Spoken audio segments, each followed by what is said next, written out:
Hey, what's going on, everyone? This is KDK Kildykin. Welcome back to the channel. Just got finishing up doing a live stream with another YouTuber named Retropie, so you guys can check out that live stream. We were recently talking about one of the newer single board computers coming out to the community. And as far as me, I've been a little bit busy the past couple of months. I know you guys have been really hearing me talking about that a lot, but it's really gotten really bad. I'm probably about 60 videos behind right now, but for the most part, we will be catching up. I have some new builds, things we need to release, and for the most part, everything is going okay. But for this video, we're going to take a look at some of the newer single board computers coming out. We're going to give you guys my thoughts as well as some updates as what's coming down the pipeline as far as retro gaming, some of the releases, and some of the major breakthroughs that we've had here in the community to either myself or the Supreme team and other various things I've come across. So first and foremost, I'm sure most of you guys heard there's a brand new Raspberry Pi 5 variant that is coming out to the market. This particular variant is the 2 GB model. Now, I don't know why they decided to go with this. I believe the company mentioned something about they wanted a lower price point. So keep in mind the Raspberry Pi 4 8 GB version, I think is like what, $55 or still $60, $70, something like that. And then the Raspberry Pi 4 4 GB model is still about $55. So I believe the Pi Foundation wanted to kind of come in with something a little simpler, something a little bit more feasible that has all the power of the Raspberry Pi 5, but it's in a cheaper price point. So they're releasing the 2 GB version. Now, as far as I know, this is going to process all your information still the same. It's still using the Cortex A76 processor at 2.4 gigahertz. You can overclock that if you want. And keep in mind, overclocking is not going to affect you much for retro gaming. It still has the same 800 megahertz video core V7 GPU along with 4K 60 frames per second dual display output over HDMI. The only thing that I'm concerned about is the 2 GB version. Now, I know for a lot of things that people want to do, your 2 GB really isn't going to really cut the mustard. If you guys are familiar with Ubuntu and as well as Windows operating systems, they require at least 4 gigs of RAM just to run those OSs. In fact, a lot of the newer single board computers now, in fact, what I do even here on the channel is I recommend at least no less than 8 GB because no telling what's running in the background. And that way you have that little safe margin there to kind of run additional processes. So for example, Ubuntu uses about 3.7 gigabytes of RAM. So that's only going to leave you with about 254 megabytes of RAM spaces available. So for those of you wanting to use, let's say, Retropie, or maybe Batacera, and maybe some of the other front ends out there, remember, Emulation doesn't really need all that much RAM, but all of these front ends you guys are looking at is based on an OS, like a Windows 11 for ARM, or Ubuntu, or Debian, or something of that nature. And because of that, and I think the one that we use is Debian or whatever, but it only uses like 2 gigabytes of RAM. But for the most part, if you're using like Ubuntu or a front end, if that front end has additional resources using in the background, like let's say Ubuntu and some of the other front ends, it's going to require 4 gigs of RAM just to really get started. And by the time you start running some of these additional emulators and programs, you're already tapped on resources. In fact, I got sent over a computer review a few days ago, and I can tell you I couldn't even run all of my tests on it because they only sent me a 4 gigabyte RAM variant, so I couldn't run everything that I needed to in a particular OS because I was already maxed out on resources. So that's pretty much there. But all in all, I mean, if you guys have a specific use for the Raspberry Pi 5 2 GB model, then, you know, more power to you. But if you are planning on using this for emulation, I would highly suggest you just stick with a 8 GB model, not even the 4, and definitely not even the 2, because the 2 is not, in fact, Supreme Ultra won't even run on this based upon all the requirements, because I believe Ultra is about 2 gigabytes now, even on the Pi 5 as well as many other front ends. Now we have another new board coming out that's starting out at the price of about $149. I believe it goes up to $219 right now if you happen to join their Kickstarter. Tachon. This is a AI generated, or I would say AI tailored system, single board computer. It's not a Pi. It's not meant to be a competitor to a Raspberry Pi, but it does have a specific use. And one of the cool things about it is I did a live stream with Terrapup just a few minutes ago, is that this is made with 5G capable already built in. Now, we did have a few concerns about this single board computer, but just to kind of give you guys a quick rundown of the specs, is using a Snapdragon octa-core processor on here. It has 3 gold cores at 2.4 gigahertz, 4 silver, which will be your smaller cores if you're familiar with bigger little technology or a big little architecture. It has 4 silver cores at 1.9 gigahertz and 1 gold plus core registering at 2.7 gigahertz. It has an AI accelerator for 12 tops. Just keep in mind, like the NVIDIA Jetson Nano has 20 tops. You also have the BeagleBone AI64, which has 8 tops. Raspberry Pi 5 doesn't even have it listed. Now, they do offer several different variants of this particular board coming out. The 4 gigabyte, I believe, 8. And I think they mentioned something about a 16, and I saw a previous live stream about it. But this is typically what you would expect for this type of single board computer. Now, they did mention gaming. We're not going to really get into that with gaming because this board is not designed for that. This is more or less made for some other AI, or what we want to call transformative information type technology. But all in all, hobbyists are really going to get a good kick out of this. Now, my main concerns with this particular board after watching the live stream that the Particle team had, as well as some of the information that's listed here directly on their website, is that they don't showcase the board. Now, originally I thought that they were making their own OS, and we kind of had to wait for their OS to come out. They do have a Kickstarter right now. I believe their Kickstarter right now is at $465,000. So they have 2,000 backers, and there's a lot of generous interest about that. And Terrapup and I, one of the concerns that we have is, number one, how are you going to cool this thing?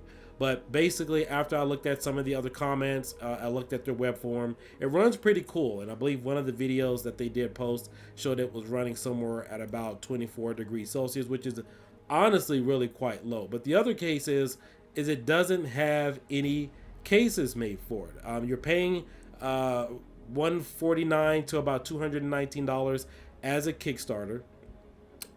They're waiting for this to fund. It's supposed to start somewhere in 2025, and we all know how Kickstarters can be, but I do believe that this company is going to deliver on their promise and on the project. And so, but that's just for the board. Now, we're not talking about any accessories, the power adapter, but again, one of the biggest pet peeves for a lot of developers, even myself, and for people to move forward is you gotta have a case for this thing. Like, how are you going to protect it? Devs don't want to work on something and then possibly damage it, spill water on it, knock it over, or something may happen to it. You always want to make sure that you have a case for it. And I can tell you, in the development community, retro gaming, whatever the case might be, people aren't going to invest in a lot of these other boards that are off-brand or have specific uses if it doesn't have a supply chain system, like your cases, your power adapters. Power adapters now are kind of general. That's just not really beside the point. But the main key focus is it needs to have a case. Now, my other personal takeaway after looking at their live stream, we also have a Excel sheet breakdown of what the specs has to offer. And I was thinking to myself, well, gee, like I saw a video advertisement. We showed their YouTube video here on the channel yesterday. But you saw clips of the board. You saw clips. You saw a few movies playing, like Top Gun and several other things. But you didn't see any real video showcasing the actual product. And if you look at their page, if you go to their Excel spreadsheet through Google Docs, it does compare this to other single board computers. And in my mind, it seems like there would be a better effort to actually showcase the board. So for example, if they have the Tachon, could run Ubuntu, Android, Windows 11, Qualcomm, and Yocto, then they should also show what it looks like compared to the Raspberry Pi 5, the Orange Pi 5, RK35, 88, and other various boards. Not just put it on a diagram, not talk about it on the live stream, talking about how it could, what it compared, but actually show it. And so that was one of the things that I was concerned about, because I thought originally that they came out with their own proprietary software for it. However, it's going to be open source where anybody can really work on it. But if that's the case, and they're recommending anybody can use Ubuntu 24, Windows 11, Android, and so forth, and this is with it being an ARM-based processor, then they could showcase it, what it can do compared to some of the other leading boards on the market. I would at least, not to say that I really fully trust in these, at least a Geekbench score. I haven't seen anything of that nature, but I haven't seen any measurable or desirable results from the board based upon what they can showcase. They're in the perfect position to have an Orange Pi 5 or Rock Pi 5B, the Jetson Orion Nano, and do a screen compare. Like, how long does it take to render? How long does it take to process this command? How long does it take to video render? Maybe show some gameplay, even though you would have to really get into making sure you have a good front end or whatever to optimize the emulators and stuff. But the point of the matter being is you have measurable results on how you on these Kickstarters can make their decision, not just looking at numbers and graphs and talking about what it can do. I've never spoken to anybody from the particle company, but they did have a 1 hour live stream a couple of days ago talking about the board. But what I would have loved to have seen was actually use case scenarios, video editing, video playback, and showing how it compares to some of the other leaders. So it's a very interesting board. And again, the one thing that really caught my attention was that normally when you have that big little configuration, they're always an even number. You have your 2 big cores or 2 smaller cores, or then you have your 4 big cores, your 4 smaller ones, or you have your 4 big ones and 2 smaller ones, something in that configuration. Now, I do believe that these still uses the big little technology. However, it really perplexes me. It's really odd that you have 3 cores of 2.4 gigahertz, and then that one particular core is at 2.7. So I would really love to see how programming works with that type of configuration, because none of the other single board computers that I've seen measure anything like that in terms of that type of configuration. But it is cool to see that it does have the 4 silver at 1.9, which is typically what you would find on the Arcade 3588 chipset. But this is a little different considering it did branch off one of those cores at 2.7, when normally it would be measured at 2.4 gigahertz. So those are just a couple of takeaways on those 2 particular boards. If you guys want to sign up for their Kickstarter, check them out. But we do also have some other video reviews that we kind of talked about that as well. Next on the list, we have backwards compatibility for the Raspberry Pi 5. So for those of you using Supreme Ultra for your Raspberry Pi 5, I am pleased to announce that ever since March of this year, now again, we've been late releasing a lot of these updates, and we've kind of mentioned it before, but the Raspberry Pi Retropie Raspberry Pi 5 image for your Raspberry Pi 5 is backwards compatible for your Raspberry Pi 4. Now, I did try this on the 8 gigabyte version, and it does work. You still will be able to play the same games, and you'll even be able to get some very low-end PlayStation 2 emulation. In fact, I was able to play Raiden on the desktop. I wasn't able to log into the full emulation station part of it. There's another way to access it. You guys can follow my forums and also follow the channel here for some future updates. But I just wanted to quickly let you guys know that your Raspberry Pi 5 image is backwards compatible for your Raspberry Pi 4. So I ran Raiden in a closed window. I think I even opened it up full screen, and it did play pretty well. Now, I did play some other games such as Ninja Assault and several others. They did struggle from the front end interface. I was running it from the KDE Plasma. Obviously, we're not expecting the whole works or the whole world to really jump on PlayStation 2 emulation for the Raspberry Pi 4. But all of your other games will be able to play, such as Atari, your basic arcade sets, whatever you're familiar with as far as the emulation concept for your Raspberry Pi 4. Should be capable through that image on from the Raspberry Pi 5 Retropie Supreme Ultra Raspberry Pi 5 to your Raspberry Pi 4. So again, remember that this was developed for the Raspberry Pi 5. The Supreme team put in a lot of work. Again, I was able to play a few games running in an open window from desktop, as well as like Ninja Assault. In some areas, if you played in a closed window, it did run okay. It wasn't too laggy, wasn't hiccups. Some of the other games did have some slowdown. But if you could find like your low-end 2D games, then you should be fine on the Raspberry Pi 4 running from maybe a closed window source. But we're just pleased to announce, because we know a lot of people typically ask, hey, is the Retropie images backwards compatible for some of the other images. Now, this might work on the Pi 3. Obviously, I wouldn't suggest using it. You're not going to get any type of performance there. Obviously, you're not going to be able to play a lot of demanding stuff. I can't remember if it boots or not, if we tried it, but I do know that it does work on the Raspberry Pi 4. I ran it on the 8 GB version. I didn't try it on the 4 GB to see what some of the resources were in the background.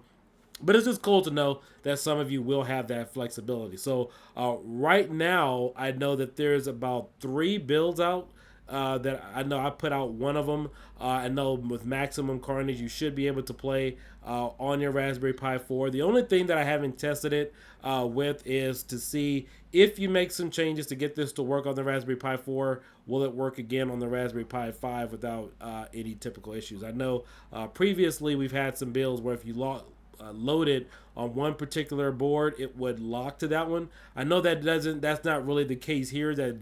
You will be able to kind of cross compatibility use this Supreme Ultra for the Raspberry Pi 5 on your Pi 4.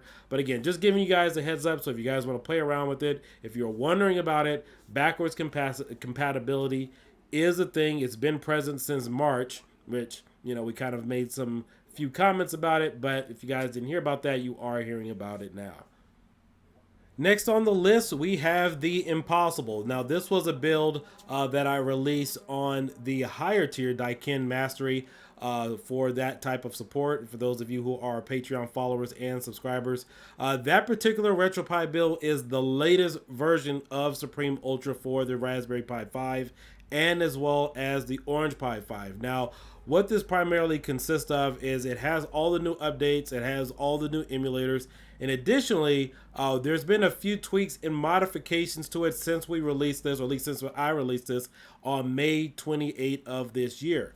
Now that particular version has a fully integrated with controller plug and play support. So this will be on the $100 tier if you guys want this particular version. I'm not sure what I'm going to do exactly with the other version. The only difference between the two is that this one is controller plug and play accessible. It still has wine just like the previous one. The only difference is you don't have to go in and set up your Xbox controller or whatever your plug and play controller is going to be for this particular build.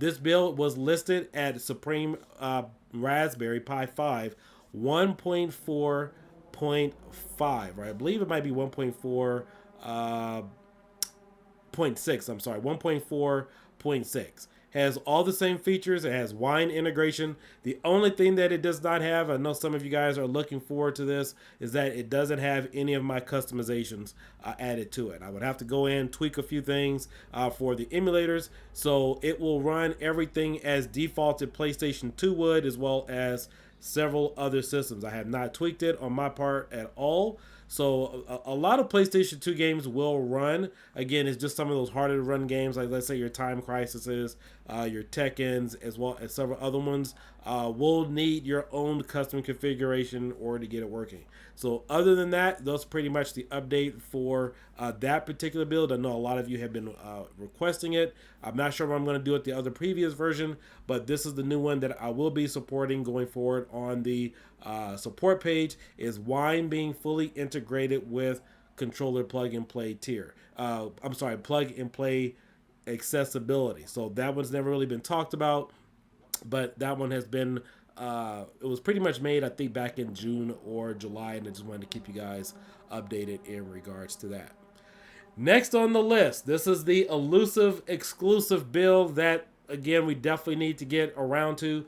Officially, I will make an official video for it, but Retropie is fully x86 compatible with no OS. For those of you looking for a Retropie solution that is comparable to, let's say, your Bataseras, you want to plug it in and be able to log straight into a retro gaming front end, not like Lunchbox, not like CoinOps for PC.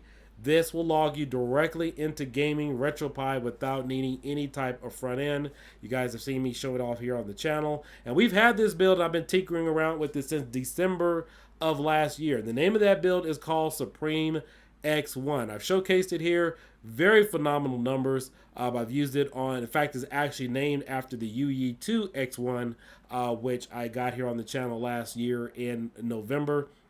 Runs up to PlayStation 3, Technoparrot, Fightcade, PS2, Sega Saturn, Sega Dreamcast. All of those systems run flawlessly. It uses all of the specs from your own PC, and you can integrate it directly into your system. So if you want to plug it into your home computer, let's say use it on a portable PC like those mini PCs, obviously it's going to be based on the limitations of your hardware, but it is a great solution. Now, as far as rolling it out, I don't know how we're going to do that. I can tell you right now, because there's a lot of work that's been put into it. This will not be a common release. If you guys want to talk business, if you're an arcade modder business and whatnot, and you're looking for your own front end, message me and we will talk business. But just definitely wanted to let you guys know that that's something the Supreme team has worked on, something that I've been testing out here on the channel, and it is a phenomenal build. Revolutionary. I know a lot of you are always looking for something new in the retro gaming scene, and I'm pleasantly pleased with it. In fact, I've had the Radxa X4 here, Radxa X2L,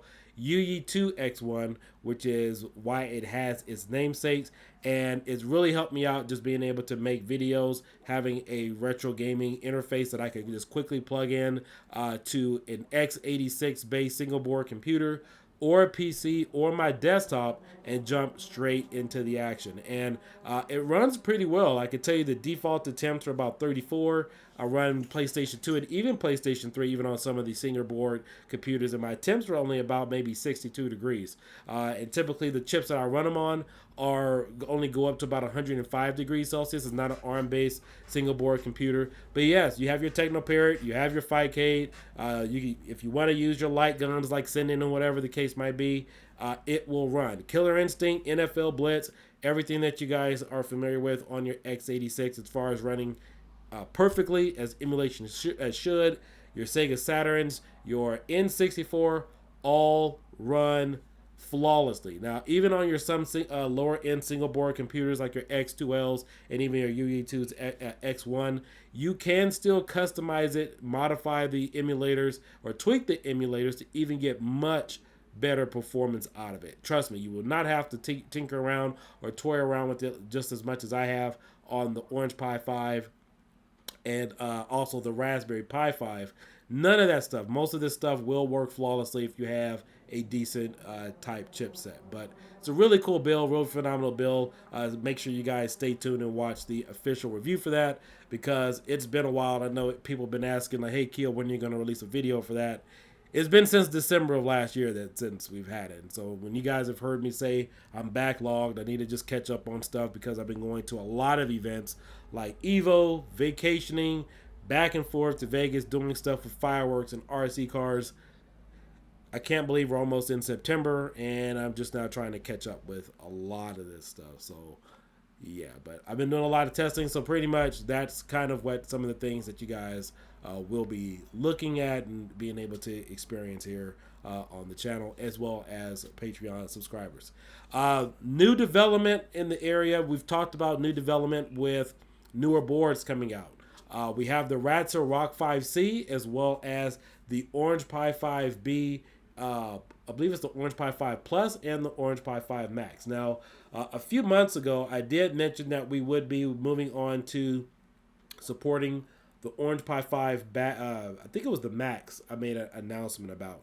And unfortunately, at this time, we are withdrawing that request. We will not be doing any more development on the Orange Pi 5 series. Reason being is when we get these boards, we look for a lot of support. We put our backs into it to put a lot of time and effort into it. And I could tell you the day that I woke up and I saw the Orange Pi company release the Pi 5 Max and the Plus and some other versions, I said enough is enough. I mean, we've gotten more boards from that company and hardware than we have updates. And for those of you remember, when this board first came out, the Orange Pi 5B, I left some remarks on their page and I sent it to them, because as working in a community, especially a single board community development, you can't just jump from one board to the next. We have to have this equipment. We have to test this equipment. And so if there's no development, there's really no backbone support for a lot of these boards, just to make sure that there is integration. You just can't say, hey, it works on the 5 and the 5B, so it's automatically going to work on the Plus. You would think that a company would spend more time offering support than just dumping out hardware. week after week. And so enough was enough. You know, we love what the Orange Pi can do as far as the RK3588. But, you know, I'll still have support if you guys have questions about, you know, some of the images and builds and so forth. But that's just definitely not the way to go. I mean, you guys have seen some of the things here either on the channel or even in the single board community where a company releases a board, people say, yeah, it'll work. Or, you know, the only difference is it's an 8 GB model, and then you find out it doesn't boot. But we would like to see more support when companies are releasing things and not just hardware. In fact, there's much more that the Orange Pi 5 could do in terms of emulation, power to performance than the Raspberry Pi 5 can do. But at least the Raspberry Foundation, Pi Foundation, always has support and always releases updates. So with that being said, it's unfortunate, but we will not be developing anything on the Orange Pi 5 Plus or Max unless somebody sends $1 million or something like that. The other new board coming out, I know this one was highly requested, the Radxa Rock 5C. We're still moving forward with that one. I have not gotten them, and the only reason why I haven't gotten them yet is I'm waiting for an official case. And as I've said earlier with the Tachon board, we gotta have cases, guys. You know, if you're a developer or a company manufacturing, we have to have cases. Now, I know the Radxa team did send me pictures of the aluminum case they were working on. I haven't seen anything of the sort since then. It's probably been about 4 months since I've seen anything. So as soon as they come out with cases, I will be getting a few of the Radxa Rock 5Cs, and we will make the attempt, again, no promises because you guys know how things are, to port over Retropie to support. Now, the Radxa Rock 5C has the same specs as the RK3588 chip. I believe this is a RK3588S. So it pretty much has the same specs as your Orange Pi 5 and the Orange Pi 5B. I'm sorry, the Rock Pi 5B. But there was a couple of things they changed on it to kind of downscale some of the power. I haven't seen any numbers on it, but this is just more of a community thing. I know a lot of you guys have asked, and I was like, yeah, you know, Radxa has shown us some love here on the channel. I'm really curious, so don't expect anything above what you've seen on the Orange Pi 5 to do on that. Is pretty much a linear move. It's not a more powerful or step up move, so to speak. So whatever you've seen that the Orange Pi 5 could pretty much do, that's typically what your expectations should be on the Radxa 5C from an emulation perspective using Linux. Now, if you use Android, obviously I don't touch Android too much, but you will be able to get more out of that board if you are using Android because it's a much more developed system. So as soon as they get some cases, I'll get them. We'll start working on those right away. It's going to take some time, probably like 3 months, 4 months, or however long. You guys know how that kind of process takes as far as porting something, how long that process takes, and you guys should be rocking and rolling. If you are interested in the Radxa Rock 5C, if you have one, please let me know. Comment section of this video, or if you're on Patreon, comment there, as well as my public Facebook page, so I at least have an idea about how many people are interested in that type of board. We also have the Orange Pi 02W. That one was never released publicly. That was for the Patreon. Wasn't sure exactly what to do. So if you guys have it on your Patreon, please make sure that you download it, because I think I will be pulling that one down from the server. I think somebody leaked it. I'm not sure. And the reason why I request that people don't do it is, well, I have no idea how many people are really interested. I mean, I don't know how broad the Orange Pi company is, how many people buy it, how many people are really interested in a particular product. I know there's more people interested on the Orange Pi 5B than the Orange Pi 02W. So I have no way of tracking whether it's even worth our time to even invest in things like that. And so we got the board to where it should be, the Orange Pi 02W, as far as emulation. I was actually hoping and expecting that, you know, for better results based upon some of the numbers and specs that I saw. But unfortunately, it's not.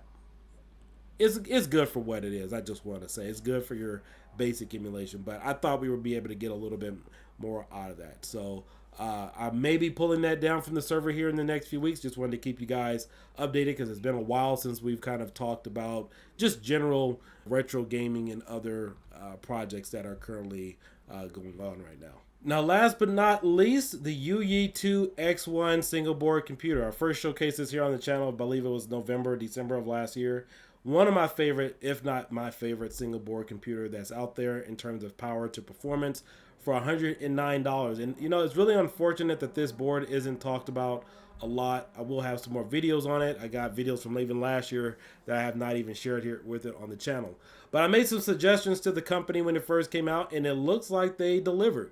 So it looks like they finally have a USB-C to DC 5.5 millimeter power adapter available. And when I first reached out to the company after my initial review, I said, man, this thing would have been much better to have USB-C type connection instead of a barrel jack, so that way people could use it with a portable battery pack. And so I know that there were some additional adapters and whatnot that you could purchase, and their initial goal for this board is pretty much industrial use. Remember, it's not really dedicated for retro gaming, even though it is possible.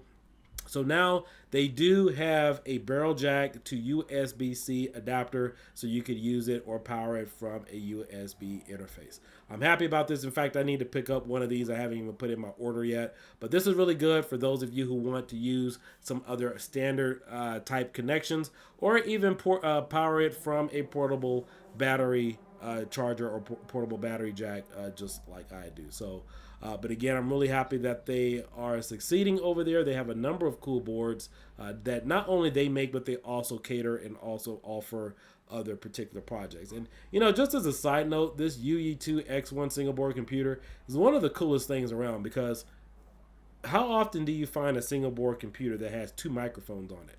It has one analog and one digital, and the quality on it is pretty good. And most people don't talk about this, but this board packs a punch. It has like literally everything on it that you need on here. And so I've gotten like 5 of these, and I think I have 2 of these that I am giving away.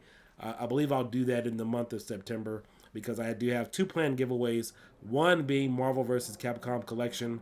I will be buying 2 of those and giving those away here on the channel.